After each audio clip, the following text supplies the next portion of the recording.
Hello friends, welcome to my channel Aishi fine arts. বন্ধুরা, আশা করি তোমরা অনেকেই স্নেল বা শামুক দেখেছো। তাহলে চলো বন্ধুরা, আজকে আমি তোমাদের একটি শামুক ড্র করা শেখাবো। শামুকের নিচের পার্টটি ড্র করার জন্য এইভাবে কার্ভ লাইন দিয়ে ড্র করতে হবে।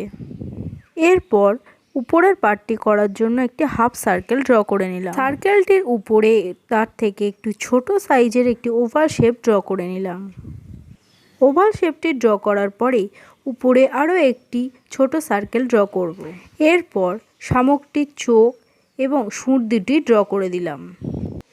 দেখো বন্ধুরা, অতি অল্প সময়ে ও সহজে কি সুন্দর আমরা স্নেলটি ড্র করে ফেলেছি। তাহলে চলো এবার স্নেলটিকে আমরা কালার স্টার্ট করি। নিচের পার্টটি কালার করার জন্য আমরা ইয়েলো কালারটি ইউজ করেছি। ইয়েলো কালার দিয়ে ভালোভাবে বর্ডার করে ভিতরে ফিল করে দিলাম। এটি কালার করা হয়ে গেলে উপরের পার্টটি পিঙ্ক কালার দিয়ে বর্ডার করে একইভাবে ফিল করে দেব। তার উপরের পার্টটিকে আমরা অরেঞ্জ কালার দিয়ে ফিল করেছি, তবে মাঝখানে থাকা স্পটগুলিতে আমরা কোনো কালার করব না। একদম উপরে থাকা ছোট্ট পার্টটিতে আমরা অকার ইয়েলো কালার দিয়ে ফিল করে দিলাম এবং ল্যান্ডটিকে বোঝানোর জন্য আমরা লাইট গ্রিন কালারটি ইউজ করেছি। লাইট গ্রিন কালারটি করা হয়ে গেলে যে কোনো বর্ডার পেন্সিল দিয়ে তোমরা এটিকে বর্ডার করে দিতে পারো।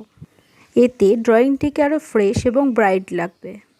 বন্ধুরা, ভিডিওটি ভালো লাগলে একটি লাইক করে দিও এবং তোমরা যদি আমার চ্যানেলে নতুন হয়ে থাকো চ্যানেলটিকে সাবস্ক্রাইব করে পাশে থাকা বেল আইকনটি প্রেস করে দিও।